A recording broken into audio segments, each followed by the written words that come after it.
প্রাক্তন মুখ্যমন্ত্রী বুদ্ধদেব ভট্টাচার্যের স্ত্রী মীরা ভট্টাচার্য অসুস্থ। পেটে ব্যথা নিয়ে উডল্যান্ডস হাসপাতালে ভর্তি মীরা ভট্টাচার্য।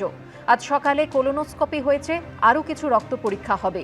ইকো সহ আরও কিছু পরীক্ষার পরিকল্পনা রয়েছে, আলোচনা করছেন চিকিৎসকরা। শুক্রবার উডল্যান্ডস মাল্টি স্পেশালিটি হসপিটালে প্রাক্তন মুখ্যমন্ত্রী বুদ্ধদেব ভট্টাচার্যের স্ত্রী মীরা ভট্টাচার্য ভর্তি হয়েছেন এবং আজকে শনিবার তার কোলোনোস্কোপি হয়েছে, ইকো হয়েছে, গতকাল সিটি স্ক্যানও হয়েছিল। তার গত 2 সপ্তাহ ধরে পেটে ব্যথা এবং এই সমস্যা নিয়ে ডক্টর সৌতিক পণ্ডার তত্ত্বাবধানে তিনি ভর্তি হয়েছেন। আজকে কোলোনোস্কোপিতে দেখা যাচ্ছে তার বৃহদন্ত্রে একটি জায়গায় প্রদাহ রয়েছে এবং গতকাল সিটি স্ক্যানে ওই অংশে দেখা গিয়েছিল যে কোলনের একটি অংশ প্রায় অনেকটাই অস্বাভাবিক রয়েছে, পুরু হয়ে গিয়েছে আস্তরণ।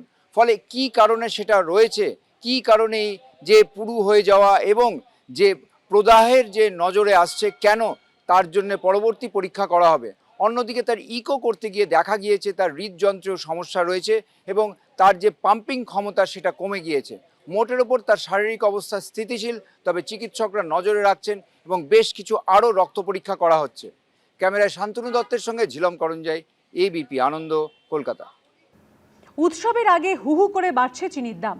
তার ফলে যেমন চাপে পড়েছেন দোকানদাররা, তেমনই দুশ্চিন্তায় ক্রেতারা। ব্যবসায়ীদের একাংশের অভিযোগ, ঘটনার জন্য দায়ী কেন্দ্রীয় সরকারের E20 পেট্রোল নীতি।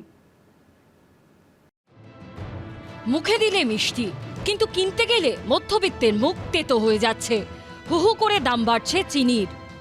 ৬৬ থেকে ৬৭ টাকাতে তারা কিনছেন একেবারে মহাজনের কাছ থেকে, কিন্তু সেটা যখন তারা বিক্রি করছেন তার দাম কিন্তু কিলো প্রতি প্রায় ৭০ টাকা। এবং এই ঊর্ধ্বসীমা শেষমেশ চিনির ক্ষেত্রে কোথায় গিয়ে ঠেকবে, এটা নিয়ে কিন্তু উঠছে প্রশ্ন। স্বাভাবিকভাবে নাভিশ্বাস উঠছে কিন্তু সাধারণ ক্রেতাদের। আরো সেল কমে যাবে, জিনিসের দাম প্রচুর দাম বাড়ছে, সেল কমে যাচ্ছে। ৩ মাস আগেও কলকাতায় প্রতি কেজি মোটা দানার চিনির দাম ছিল ৪৬ থেকে ৪৭ টাকা, সরু দানা চিনির দাম ছিল ৪৫ টাকা। গত সপ্তাহে সেই দাম বেড়ে কেজি প্রতি মোটা দানার চিনির দাম হয় ৫২ থেকে ৫৩ টাকা, সরু দানা চিনির দাম হয় ৫৩ টাকা। কপালে চিন্তার ভাঁজ ফেলে চলতি সপ্তাহে দাম আরও বেড়েছে। বিভিন্ন বাজারে মোটা দানার চিনি বিক্রি হচ্ছে কেজি প্রতি ৬৪ থেকে ৬৫ টাকায়, আর সরু দানা চিনি বিক্রি হচ্ছে ৬৬ টাকা। শুক্রবার মানিকতলা বাজারে চিনি বিক্রি হচ্ছে কেজি প্রতি ৬৫ টাকায়। এখন এই দামটা হয়েছে প্রায় এখন ৬৫ টাকা। এখন চিনি আনি না, দাম বেড়ে গেছে বলে আনছি না, ক্ষতি হচ্ছে, এখন কম কিনছি। সাধারণ মানুষের ক্ষতি। পুজোর মরশুমে 10 টাকা 15 টাকা আরও বাড়বে। লেক মার্কেটে তো আরও আগুন দাম, সেখানে প্রতি কেজি চিনি বিক্রি হচ্ছে ৭০ টাকায়।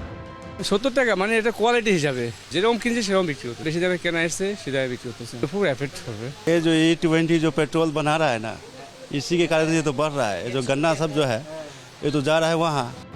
চিনির দাম বৃদ্ধি দুশ্চিন্তায় ফেলেছে বাঙালির অতি প্রিয় চায়ের দোকানেও। হিসেব ঠিক রাখতে চায়ের দামও বাড়তে শুরু করেছে। সেটা সত্যিই খুব আশ্চর্য যে চিনির দাম এত বেড়ে গিয়েছে হট করে। চিনির জন্য চায়ের দামও বাড়ছে, 12 ছিল 12 থেকে এখন 14 হয়েছে। এরকম চলতে থাকলে তো আমাদের বাড়তেই হবে, ব্যবসা ক্ষতি তো হচ্ছেই, বাজার খারাপ হয়ে যাচ্ছে না, অনেক কমে গেছে, অনেক কমে গেছে। ব্যবসায়ীদের একাংশের বক্তব্য, ঘটনার জন্য দায়ী কেন্দ্রীয় সরকারের E20 পেট্রোল নীতি।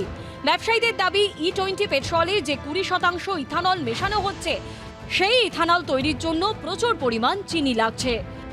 এর কারণ যদি কেউ বলে থাকে ইথানল, কিন্তু ইথানলের থেকেও বেশি হচ্ছে এটা কালোবাজারি।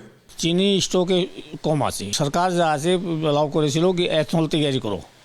হ্যাঁ, এথনল তৈরি করতে গেলে চিনি ওখানে শেষ হয়ে গেছে, আর চিনি শর্ট পড়ে গেছে। চিনির দামের মতোই তা নিয়ে রাজনীতির পারদও চড়ছে। পেট্রোলে ইথানল মেশানোটাকে এমনভাবে প্রশ্রয় দেওয়া হচ্ছে, সেই ইথানল তৈরি করতে গিয়ে যা যা উপাদান সেই সব সামলাতে গিয়ে এপাশে চিনির দামটা গেছে বেড়ে। আলাদা করে ইথানলের প্ল্যান্ট তৈরি হচ্ছে বিহার ইউপিতে, তার জন্য চাষ হচ্ছে আলাদা। আমার মনে হয় না এখান থেকে ক্রাইসিস হবে, এত বাড়ার কোনো কারণ নেই। বর্তমান পরিস্থিতিতে বাজেট ঠিক রাখতে আপাতত মধ্যবিত্তের ঘরে ঘরে ফর্মুলা একটাই, চিনি কম। সুকান্ত মুখোপাধ্যায়, রঞ্জিত হালদার ও আশাবুল হোসেনের রিপোর্ট, এবিপি আনন্দ।